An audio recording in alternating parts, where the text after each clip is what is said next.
Olá, turma! Aqui quem fala é o professor Alexander. Nesse vídeo a gente vai resolver uma questão da Petrobras de 2012 para analista de pesquisa operacional júnior, Banca 6 Gran Rio. Vamos então para a questão. Considere o seguinte problema de programação linear. Então aqui a gente tem um problema de programação linear, maximizar z igual a 2x1 mais 3x2 menos 4x3. Temos duas restrições, x1 mais x2 mais 3x3 menor ou igual a 15, x1 mais 2x2 menos x3 menor ou igual a 20. E a não negatividade, x1, x2, x3 maior ou igual a zero. Foi acrescentada uma variável x4 ao problema, que passou a ser modelado da seguinte forma. Então ele está incluindo uma nova variável. Está relacionado àqueles problemas de pós-otimização que a gente aprendeu na aula de conteúdo. Incluímos uma nova variável, x4, a esse problema. O coeficiente dela chamou de k. O coeficiente, seria o nosso C4. Coeficiente da variável x4, tá? E aí é lógico que ela está aparecendo também nas restrições.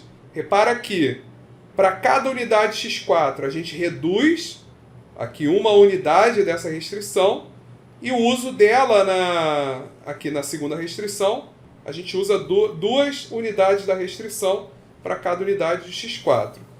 Então o uso dela aqui é menos 1 e o uso daqui dela é 2, tá?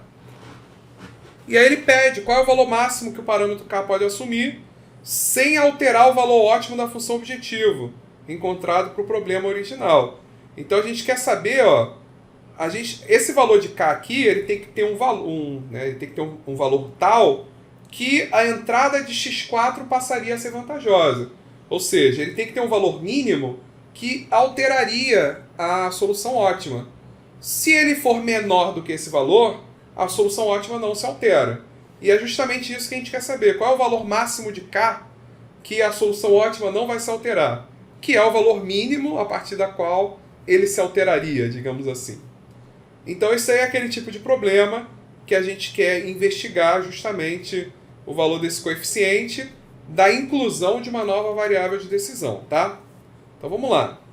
Em primeiro lugar, a gente tem que calcular a solução desse problema usando o método simplex. Então vamos montar a tabela 1, vamos aplicar a primeira iteração, chegar até a tabela 2, faz novamente aquelas iterações, chegar até a tabela 3. Como a gente já viu o método simplex, essa etapa inicial eu vou deixar para vocês fazerem. Então o primeiro passo é encontrar a solução. A solução é essa, está aqui na tabela 3, já estou colocando o resultado para vocês. Bem, a partir de agora a gente vai aplicar a análise de pós-otimização. Então a gente tem que, para esse problema, só para avaliar, a solução ótima é x1 igual a 10, x2 igual a 5 e x3 igual a 0. x3 não é uma variável básica.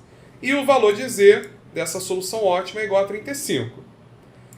Observe que a variável x4 tem coeficiente menos 1 na restrição 1, certo?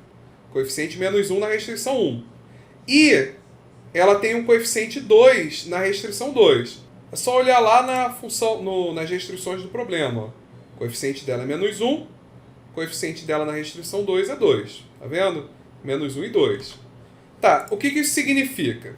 Significa que se a gente incluir essa variável, isso vai implicar uma perda de... Como que a gente calcula a perda? A gente pega o coeficiente da folga na função objetivo da tabela final, multiplicado por esse coeficiente. Então a gente vai pegar qual é o coeficiente da folga 1? É 1 vezes qual é o coeficiente, qual é o uso desse produto 4, desse x4, do recurso 1. É o coeficiente dele, que é o menos 1. Aqui. Qual é o valor da folga na folga 2? Está aqui na função objetivo. 1. Qual é o uso dele lá na restrição 2, que é o uso dele desse recurso 2? O coeficiente é 2. Então está aqui. Fazendo essa conta, 1 vezes menos 1, mais 1 vezes 2, isso vai dar menos 1 mais 2, que é igual a 1.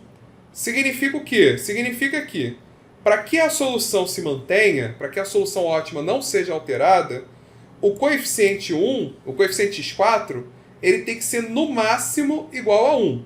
Desde que esse coeficiente seja menor do que 1, menor ou igual a 1, a solução ótima não vai se alterar. x4 não vai entrar na solução básica. Por outro lado, né, caso esse coeficiente, que é o nosso k, né, fosse maior do que 1, x4 passaria a ser vantajoso e aí, consequentemente, ele entraria como solução básica.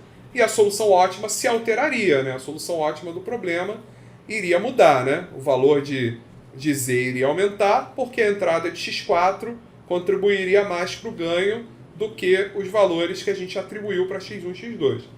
Então essa é a conclusão. O problema, ele pergunta qual é o valor máximo, que não alteraria a solução ótima do problema original. O valor máximo, então, é 1. Então essa vai ser a nossa resposta. Então, qual é a resposta? Letra B, 1. O valor máximo que o parâmetro k pode assumir sem alterar o valor ótimo da função objetivo, encontrado para o problema original, é letra B, valor 1. Tá bom? Então fechamos esse vídeo. Nos vemos no próximo vídeo. Valeu!